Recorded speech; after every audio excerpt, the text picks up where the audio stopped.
See, Nvidia, yes, is attempting to fight against supply shortages across the board, but its solution is to somehow introduce additional product lines, sort of like having your cake and eating it too, in wake of recent efforts to revive mining on the back of Bitcoin and other cryptocurrency price hikes. See, Nvidia have decided to not only artificially slash the effective hash rate of an upcoming GeForce card, which we'll talk about shortly, but also introduce an entirely new lineup dedicated specifically to miners.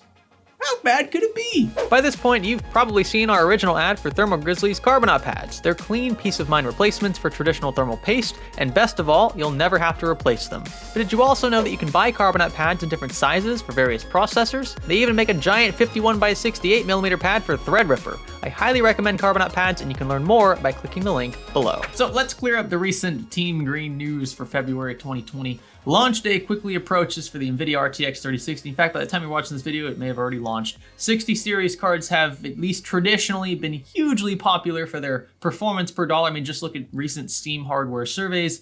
But there are two problems. And the first is that demand is much greater than normal. Interest in PC gaming has exploded recently, and the fact that people are stuck at home 24/7 virtually with stimulus checks burning holes in their pockets is not helping that fight. But I mean, that's a good thing from one perspective, kind of a bad thing from another perspective. The second problem is cryptocurrency mining, a phenomenon which has gone under the radar, I would say largely, this past year. See, a surge in crypto mining interest was what fueled the 2018 GPU shortage, 2017, 2018, in that era.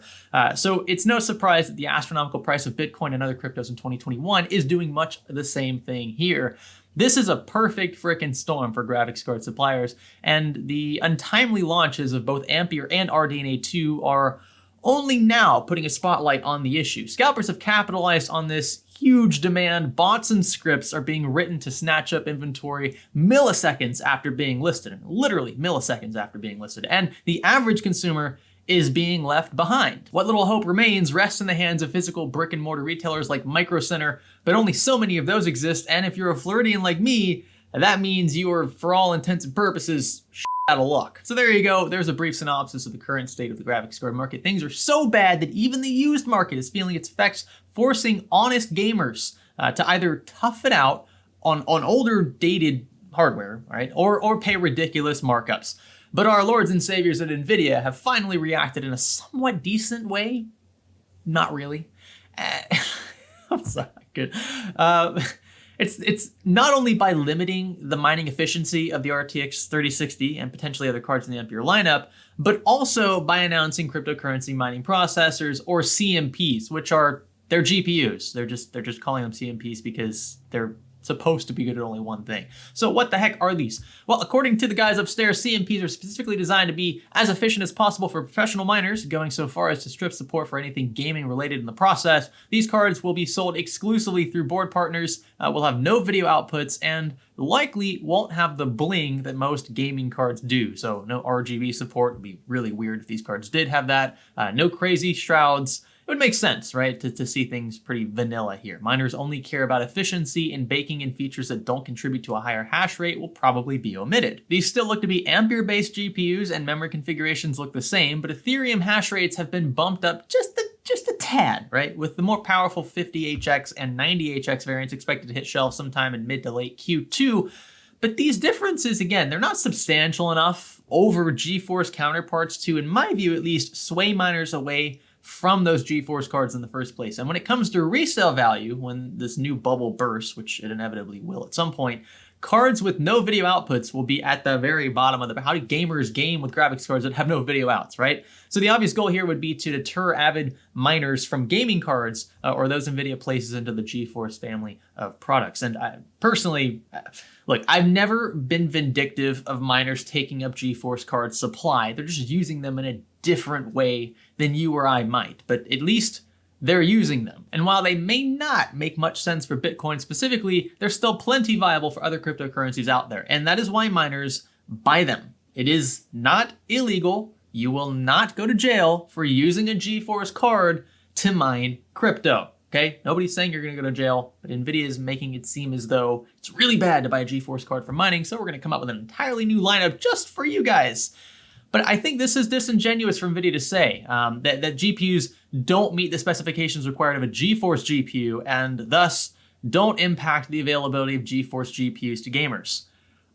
Yeah, I think that's a crock of crap, honestly, and Tom's Hardware puts it beautifully. What does Nvidia do with a GPU that normally can't be sold as an RTX 3090? They bin it as a 3080, and GA102 chips that don't meet 3080 requirements can end up in future 3070s and so on.